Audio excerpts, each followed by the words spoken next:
Dark Night Station.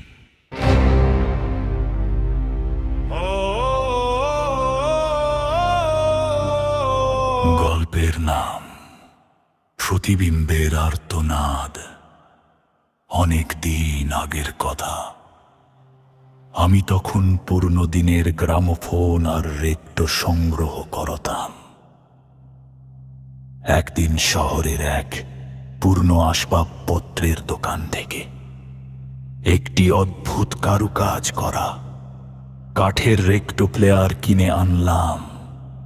দোকানদার বলেছিল এটি কোনো এক জমিদারের বাড়ি থেকে এসেছে, যে বাড়ির সবাই রহস্যময় ভাবে একদিন উধাও হয়ে গিয়েছিল। বাড়িতে এনে প্লেয়ারটি যখন পরিষ্কার করছিলাম, ভেতর থেকে একটি পুরনো রেডিও বের হলো। রেডিওটি রেডিও প্লেয়ারে দিতেই এক অদ্ভুত ক্যাচক্যাচে আওয়াজ শুরু হলো। কিছুক্ষণ পর ভেসে এলো এক পুরুষের ভারী কণ্ঠস্বর। লোকটি খুব আতঙ্কিত গলায় বলছিল, ওরা আসছে, আয়নার ওপার থেকে ওরা বেরিয়ে আসছে। তোমরা কেউ এই বাড়ির আয়নার দিকে তাকাও না। এরপর শুধু এক দীর্ঘ চিৎকার আর তারপর নিস্তব্ধতা। কৌতূহল আমাকে দমাতে পারল না। খোঁজ নিয়ে জানলাম সেই জমিদার বাড়িটি শহরের বাইরে জঙ্গলের ধারে এখনো পড়ে আছে। নাম চৌধুরী ভিলা।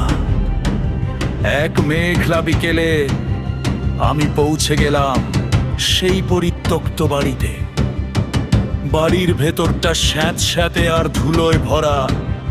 অদ্ভুত ব্যাপার হলো, বাড়ির ড্রয়িং রুমে সারি সারি বড় বড় আয়না সাজানো। সবগুলো আয়না কালো কাপড় দিয়ে ঢাকা।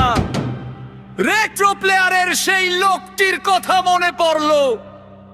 আয়নার ওপার থেকে ওরা আসছে। আমি একটি আয়নার সামনে দাঁড়ালাম। সাহসে ভর করে কালো কাপড়টি সরিয়ে দিলাম। ধুলো মাখা আয়নার কাছে নিজের প্রতিবিম্ব দেখতে পেলাম। কিন্তু প্রতিবিম্বটা কেমন যেন অন্যরকম। আয়নার ভেতর আমি স্থির দাঁড়িয়ে আছি, কিন্তু বাস্তব আমি তখন নড়াচড়া করছি। হঠাৎ আয়নার ভেতরের আমি হাসতে শুরু করলো। সেই হাসি কোনো মানুষের হাসি হতে পারে না। ধীরে ধীরে আয়নার ভেতরে সেই অবয়বটির হাত কাঁচ ভেদ করে বাইরে বেরিয়ে আসতে লাগলো। ওর হাতের নখগুলো অস্বাভাবিক লম্বা আর রক্তাভ। ভয়ে আমার হাত পা জমে গেল। আমি পিছাতে চাইলাম, কিন্তু পা নড়ছে না। ঠিক সেই মুহূর্তে পাশের অন্ধকার ঘর থেকে একটি বাচ্চা মেয়ের গলার আওয়াজ ভেসে এলো, বাবা, তুমি আবার আয়নাটা খুললে কেন? ওরা তো তোমাকে ছাড়বে না।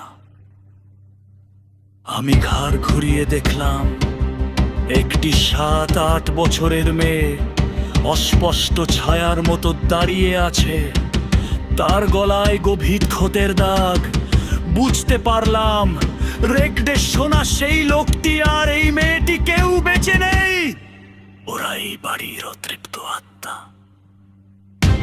আয়নার ভেতর থেকে তখন বেরিয়ে এসেছে এক দীর্ঘ ছায়া মূর্তি। তার চোখের মণি নেই, শুধু সাদা কোটর। সে আমার দিকে হাত বাড়াল। আমি শেষ মুহূর্তের মরণপণ শক্তিতে পকেট থেকে দেশলাই বের করে কাছে থাকা পুরনো পর্দায় আগুন ধরিয়ে দিলাম। মুহূর্তের মধ্যে আগুন ছড়িয়ে পড়ল।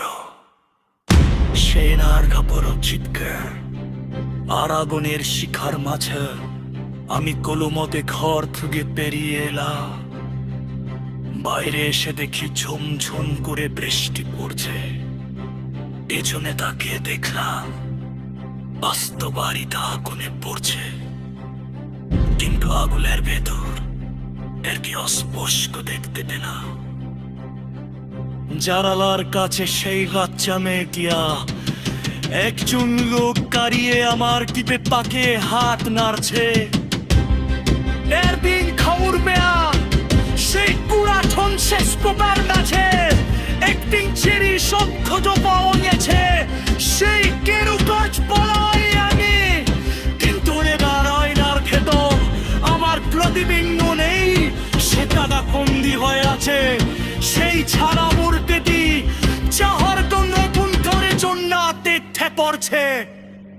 আর সেই একটু প্লেয়ার কি ওই দিন ভেঙে ফেলি, কিন্তু এখনো না যাতে অন্ধকার ঘরে এত থাকি মনে হয় আয়নার ওপার থেকে কেউ আমাকে ডাকছে, খুলে দাও, আমাদের মুক্তি দাও।